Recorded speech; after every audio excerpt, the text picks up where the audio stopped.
مكنة الحلاقة اللي بتشتغل بالشحن دي او بالبطارية لما بتضعف، بص كده، يعني انا دي شاحنها شحنة كاملة ومع ذلك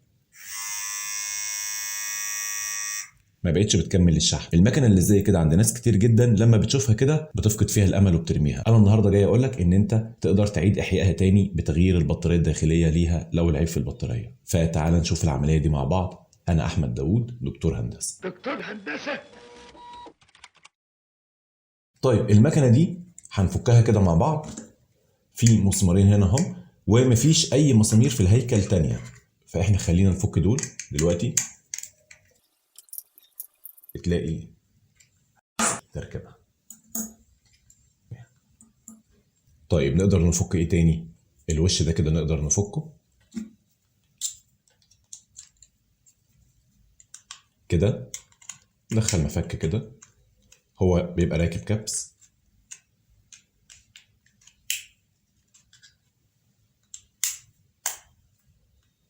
فكينا الوش ده، هتلاقي فيه مسمارين صغيرين هنا كده على حسب بقى المكنه اللي معاك يعني. المسمارين اللي هنا الصغيرين فكيناهم. اقدر اشيل الوش ده كده، ده اخر حاجه اتفكت. فانا بعد ما فكيت المسمارين اللي هنا بحاول اجي افك تاني كده، ما بعرفش افك. ليه؟ في مسمار بيبقى هنا رابط المكان ده. المسمار اللي هنا للاسف هو تحت الوش الاسود ده. هم عاملينها بشكل ان انت يعني واضح ان نيتهم ان انت ما تعرفش تفكها تقريبا او ايه. هم عارفين تقريبا ان اغلب الناس البطاريه لما بينتهي عمرها بيرموا المكنه دي. فالمسمار مختفي تحت الوش ده، وانت مش هتعرف تفك الوش ده لان الوش ده داخل كابس من ورا، مشقبيات كده وحاجات من ورا. بمفك بقى كده عاده وتبدا تكسرها.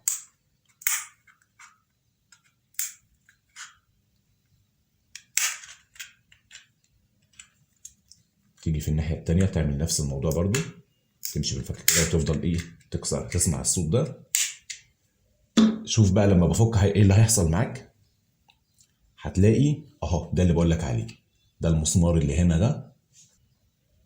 ده المسمار ده اللي انا كسرته.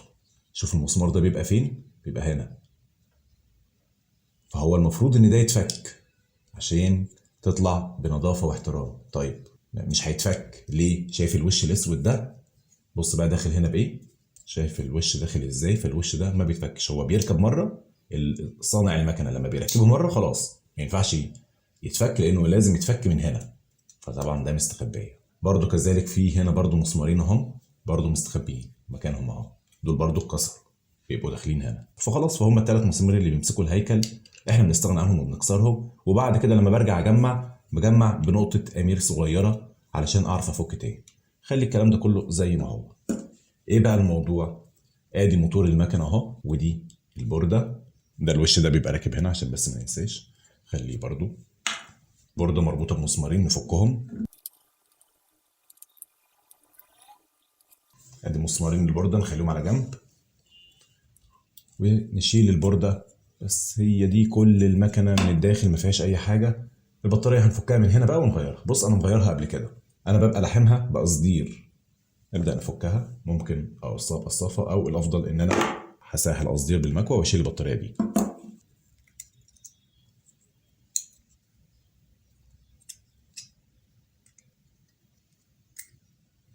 تمام. ادي البطاريه القديمه، ده المكان اللي بيركب فيه البطاريه.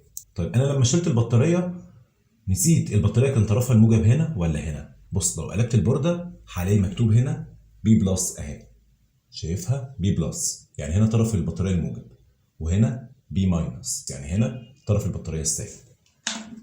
ده بيبقى الطرف الموجب اللي هو عليه شرط ده، وده الطرف السالب. يعني بيبقى وضعها كده، يعني بتركب كده. طيب البطاريه بقى بتاعت المكنه دي بتبقى ايه؟ غالبا بتبقى 3.7 فولت مكتوب عليها اهي 3.7 فولت. البطاريه دي 500 ملي امبير، تقدر تجيب 500 ملي امبير او تقدر تجيب اعلى. انا المره دي جبت البطاريه دي برضو 3.7 فولت بس 1200 ملي امبير اعلى، فهتكون افضل معايا يعني. فعادي ممكن تعلي الامبير لكن ما تقللوش. البطاريه القديمه انا كده مستغني عنها خلاص، والبطاريه الجديده اركبها مكانها. قلنا الطرف الموجب هنا اللي هو بيبقى ناحية الموتور، والطرف السالب هنا. بقصدير بقى ألحم البطارية في مكانها. ممكن أسيح شوية قصدير هنا على البطارية كده مثلا، بحيث إن أنا أرجع ألحم بسهولة مع الطرف ده.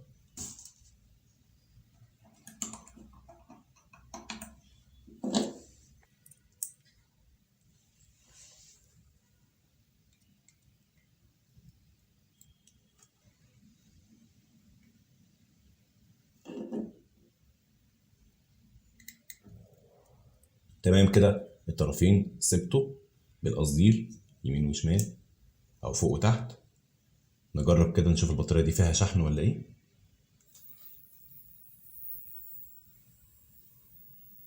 اهي مكملة ومية مية. هقرب لك الموتور من المايك تسمع صوته. سامع صوت الموتور شغال الحمد لله مستمرة. نبدأ بقى نركب المكنة زي ما كانت. الموتور بيركب هنا كده،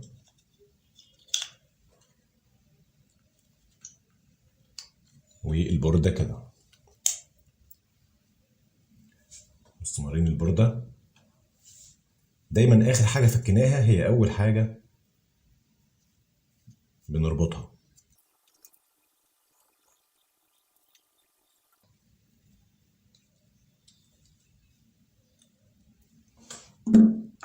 نبدأ نركب كفر الشحن ده كأنه كده، والوش.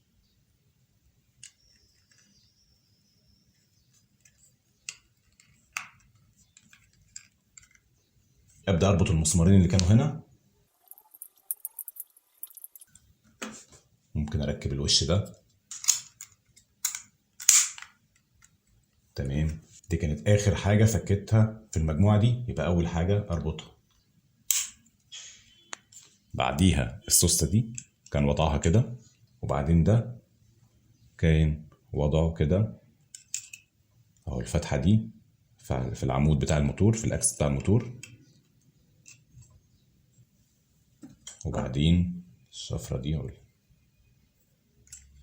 شوف، كانت أول حاجة فكيتها المسامير دي، وآخر حاجة بربطها هي المسامير دي.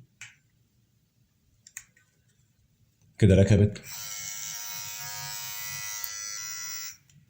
شغالة. بس في مشكلة صغيرة بقى، وهي إن إحنا كسرين المكان ده ومفيش مسامير تربطه، فإحنا عايزين نرجع ده تاني كده مكانه. فبنعمل بنطة أمير، حاجة نقطة كده هنا ونقطة هنا صغيرة خالص، مش هنغرقها، حاجة صغيرة بحيث إنها تمسكها. وفي المستقبل لو حبينا نغير البطارية نقدر نفك دي حتة صغيرة هنا كده، نقطة. تمام، والناحية التانية برضو مكان كده صغير نمسك عليها، نمسك عليها جامد لحد ما تمسك كويس، ورجعت كالجديد. لو استفدت مني حاجة يا ريت تدعي ليا وليك بالصحة والستر وراحة البال والهداية للطريق الصحيح والمستقيم. شكرا.